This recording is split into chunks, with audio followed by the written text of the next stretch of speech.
എന്താടോ വാച്ച് കേടായോ? ഞാൻ വിചാരിച്ചു മാഷ് ലേറ്റ് ആയെന്ന്. അല്ല, വാച്ച് ഫാസ്റ്റ് ആയതാ. വലിയ ഭരണമൊന്നും വേണ്ട, ഇതങ്ങോട്ട് കൊണ്ടുപോയി.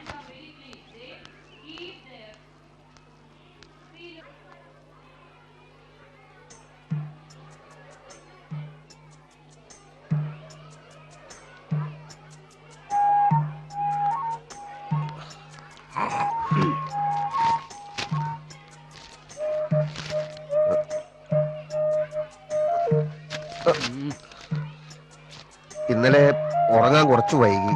വായനശാലയുടെ വാർഷിക റിപ്പോർട്ട് തയ്യാറാക്കാനുണ്ടായിരുന്നു. പിന്നെ അസോസിയേഷന്റെ അത്യാവശ്യമായ ചില കത്തുകൾ. പിന്നെ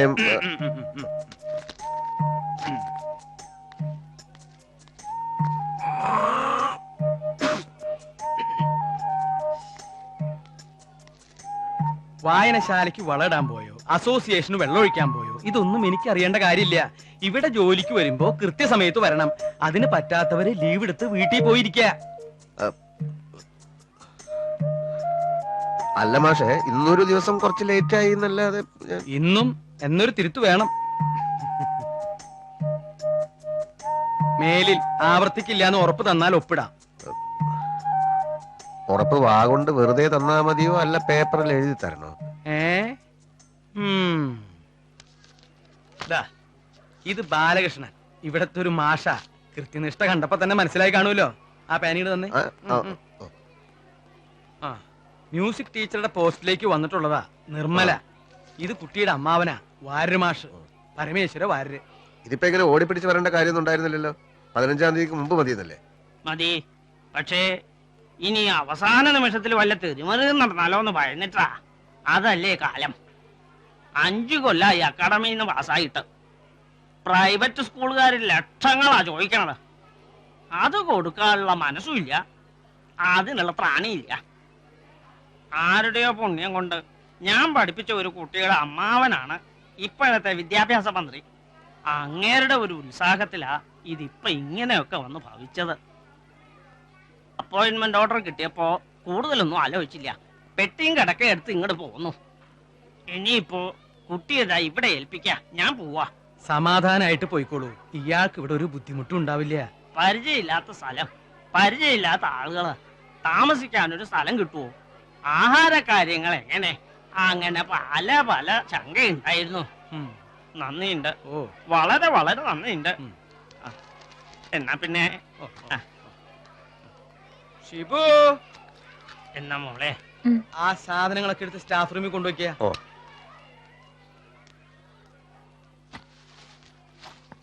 ആ, കൂടെ പൊക്കോളൂ.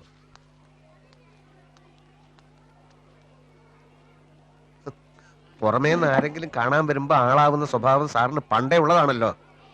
ആളായതല്ലടോ, ഇത് വളരെ ഡിസിപ്ലിനോട് കൂടി നടക്കുന്ന ഒരു സ്ഥാപനമാണെന്ന് ആ കുട്ടി തെറ്റിദ്ധരിച്ചോട്ടെ എന്ന് കരുതി ഞാൻ കളിച്ചിരുന്ന നാടകല്ലടോ. അത് ശരി. ഞാൻ വല്ലപ്പോഴും താമസിക്കാറുണ്ടെങ്കിലും കൃത്യമായ സ്കൂളിൽ വരാറുണ്ട്. സാറിപ്പോ വന്നിട്ട് എത്ര ദിവസമായി? എന്താ സാറിപ്പോ വന്നിട്ട് എത്ര ദിവസമായെന്ന് ഉത്തരം പറഞ്ഞിട്ട് മുറിക്കാ മതി. എടോ, വീട്ടിലെ കാരണവർക്ക് അടുപ്പിലുമാവാം. ഹെഡ് മാഷ് എന്ന് പേരേ ഉള്ളൂ. ഇവിടുത്തെ കാര്യങ്ങൾ നടക്കണമെങ്കിൽ എല്ലാത്തിനും ഞാൻ തന്നെ പോകണം. എനിക്കാണെങ്കിൽ ഇങ്ങനത്തെ ഒരു ജോലി കൊണ്ട് കുടുംബം പോറ്റേണ്ട കാര്യമൊന്നുമില്ല. വിദ്യാഭ്യാസം ഉണ്ട്, പിന്നെ വീട്ടിൽ വെറുതെ ഇരിക്കണ്ടല്ലോ. മാത്രമല്ല ഒരു കലാലയല്ലേ, കുറച്ചു കുട്ടികളുടെ കണ്ണ് തെളിയിച്ചാൽ തെളിയട്ടെ. നമ്മളെ കൊണ്ട് പറ്റത് നമ്മൾ ചെയ്യാം. അതാ എന്റെ പോളിസി. ടീച്ചറിനോളൂ, എനിക്ക് അങ്ങനെയൊന്നുമില്ല. കുട്ടികൾക്ക് മാഷന്മാരെ വലിയ പേടിയൊന്നുമില്ല. പക്ഷേ എന്റെ തലവട്ടം കണ്ടാൽ അപ്പാപ്പെടുക്കും. എന്തുകൊണ്ടാ? ജോലിയോടുള്ള ആത്മാർത്ഥത. അല്ല, ഞാനിവിടുത്തെ ചുറ്റുപാടുകളൊക്കെ ഒന്ന് പറഞ്ഞു കൊടുക്കായിരുന്നു. മുഴുവനും പറഞ്ഞു കൊടുത്തോ? മുഴുവനും വിട്ടു കൊടുത്തിട്ടില്ല. ഇനി സമയമുണ്ടല്ലോ. ബാലന്മാര് താമസിച്ചോണ്ട് നമ്മുടെ PTA ക്ലാസ്സിലേക്ക് വിട്ടിട്ടുണ്ട്. അങ്ങനെ ആ പിള്ളേരെ ഒരു വഴിക്കാക്കണതിന് മുമ്പേ വേഗം ചെല്ലാൻ നോക്ക്. അത് ഞാൻ നോക്കിക്കോളാം. താനൊരു കാര്യം ചെയ്യും, ഒരു ചായ വാങ്ങിച്ചോണ്ടോ. ഇപ്പോഴോ? പിന്നല്ലാതെ. ടീച്ചർക്ക് ഇപ്പൊ വേണ്ട, എപ്പ വേണമെങ്കിലും പറഞ്ഞാൽ മതി. നമ്മുടെ പ്യൂണാ. ആ കുപ്പി നന്നായി കഴുകിയെടുത്തിട്ട് പോടോ.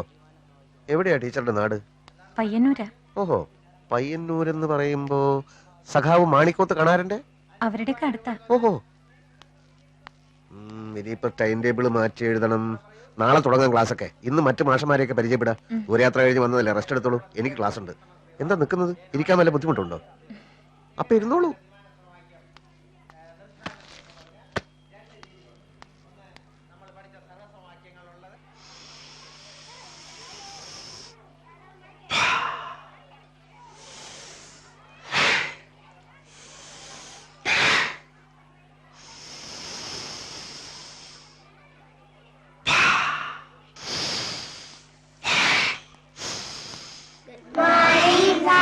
Good morning. Good morning. ബാലമാഷി ഇനിയും താമസിച്ചു വരുമല്ലോ, അന്ന് ബാക്കി അഭ്യാസം.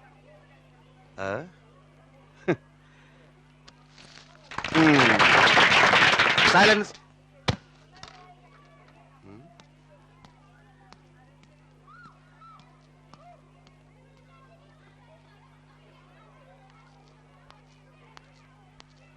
യോഗാഭ്യാസം അക്ഷരം പോലും അറിഞ്ഞൂടാ അവനെ പഠിപ്പിക്കാൻ നടക്കുന്നത്.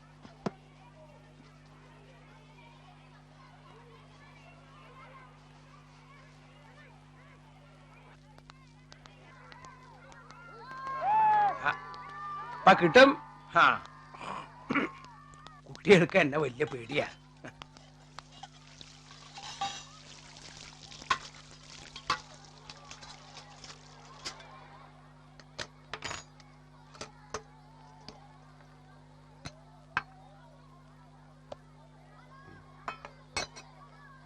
എന്തായാലും ഇത് ശരിയായില്ല. എന്താ മാഷേ, ചോറ് വെന്തില്ലേ? അതല്ലെന്നേ, അവിവാഹിതയായ ഒരു യുവതിയെ ഹെഡ് മാസ്റ്റർ വീട്ടിൽ താമസിപ്പിക്കാൻ തീരുമാനിച്ച ഒട്ടും ശരിയായില്ലെന്ന് ഞാൻ പറഞ്ഞു വന്നത്. ഈ നാട്ടിൻപുറത്ത് വേറെ എവിടെ താമസിക്കാനാ? സന്മനസ്സുള്ളതുകൊണ്ട് ആ കൈമൾ സാറിന് അങ്ങനെ തോന്നിയത്. സാഹചര്യങ്ങളാ മനുഷ്യനെ വഴിതെറ്റിക്കുന്നത്. ഈ മനസ്സ് എപ്പോഴാ പതറാന്ന് പറയാൻ പറ്റില്ലല്ലോ. അത് ശരിയാ, പതറിയ മനസ്സുള്ളവർക്ക് ഇങ്ങനെ വൃത്തികെട്ട രീതി ചിന്തിക്കാൻ പറ്റും. ചുമ്മാ ഇരിക്കും മാഷേ, ഇതൊന്നും കണ്ടാ ഞാൻ പതറില്ല.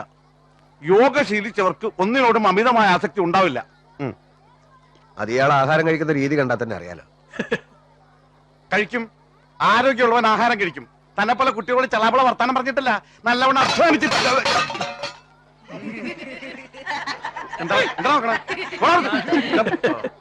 ബുദ്ധമതം സ്വീകരിച്ചതിന് ശേഷം അശോക ചക്രവർത്തിയിൽ അത്ഭുതകരങ്ങളായ മാറ്റങ്ങളുണ്ടായി. ഒരു രാജാവിന്റെ എല്ലാ സുഖഭോഗങ്ങളും വിനോദങ്ങളും അദ്ദേഹം വേണ്ടെന്ന് വെച്ചു. രാജാവിന്റെ പാചകശാലയില് ക്രമേണ ഈ മാംസഭക്ഷണം വേണ്ടെന്ന് വെച്ചു. എന്ന് വെച്ചാൽ നമ്മൾ ഈ മാംസഭക്ഷണം എന്ന് പറയുമ്പോൾ ഈ പക്ഷികളെയും മൃഗങ്ങളെയും ഒക്കെ കൊന്നിട്ട് ഇവിടെ ഇവിടെ ഇവിടെ ഈ പക്ഷികളെയും മൃഗങ്ങളെയും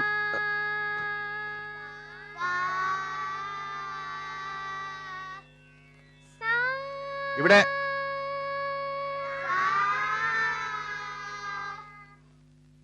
ഇപ്പൊ നിങ്ങൾക്കറിയാം നമ്മുടെ നാട്ടില് ധാരാളം മൃഗാശുപത്രികളൊക്കെ ഉണ്ട്. പക്ഷെ അന്ന് അങ്ങനെയൊന്നും ഉണ്ടായിരുന്നില്ല. അഹിംസാവാദിയായ രാജാവ് ഇവിടെ ഇവിടെ ഇവിടെ ഇവിടെ അഹിംസാവാദിയായ രാജാവ് ഇവിടെ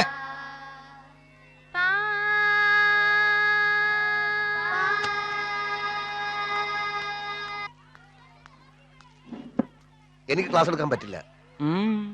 തൊട്ടപ്പുറത്ത് കിടന്ന് കാറല്ലേ താറാക്കൂട്ടത്തിന് കല്ലെറിഞ്ഞ മാതിരി.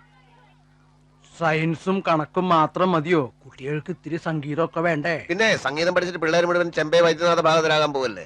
ചെമ്പയും വൈദ്യനൊക്കെ അവിടെ നിക്കട്ടെ. ആ പാവം കുട്ടിക്ക് ഒരു പണി കിട്ടിയതല്ലേ, അതൊരു വഴിക്ക് നടന്നോട്ടോ. ഓ നടന്നോട്ടെ, ഞാൻ ലീവ് എടുത്തോളാം. എന്ന് പറഞ്ഞാൽ എങ്ങനെയാ? എന്ന് പറയാതിരുന്നാൽ എങ്ങനെയാ? ഇങ്ങനെ ഒരു ബഹളത്തിൽ എന്നെ കൊണ്ട് പഠിപ്പിക്കാൻ പറ്റില്ല. തൽക്കാലം ഒരു കാര്യം ചെയ്യാം, ഇന്ന് പാട്ടു വേണ്ട, കുട്ടികൾക്ക് എന്തെങ്കിലും കഥ പറഞ്ഞു കൊടുക്കുക. ഇങ്ങനൊരു കുറിപ്പ് കൊടുത്തയക്കാം. എന്നിട്ട് വൈകുന്നേരം നമുക്കൊന്നിരിക്കാം. താൻ സമാധാനായിട്ട് ചെല്ലേ. ഷിബു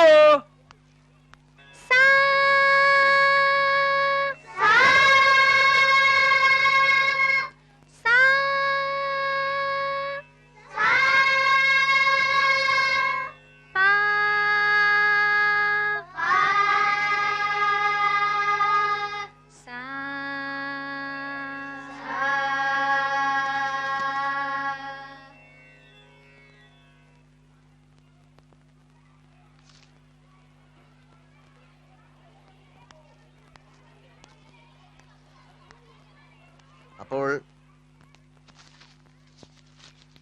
ബുദ്ധമതം സ്വീകരിച്ചതിന് ശേഷം അശോക ചക്രവർത്തിയിലുണ്ടായ മാറ്റങ്ങളെ പറ്റിയാണ് നമ്മളിവിടെ സംസാരിച്ചുകൊണ്ടിരുന്നത്. അതിൽ പ്രധാനപ്പെട്ട കാര്യങ്ങൾ എന്തൊക്കെയാണ് അദ്ദേഹം ചെയ്തത്? ആദ്യമായിട്ട് രാജാവിന്റെ സുഖഭോഗങ്ങളും വിനോദങ്ങളും ഒക്കെ വേണ്ടെന്ന് വെച്ചു. അദ്ദേഹം അഹിംസാവാദിയായി.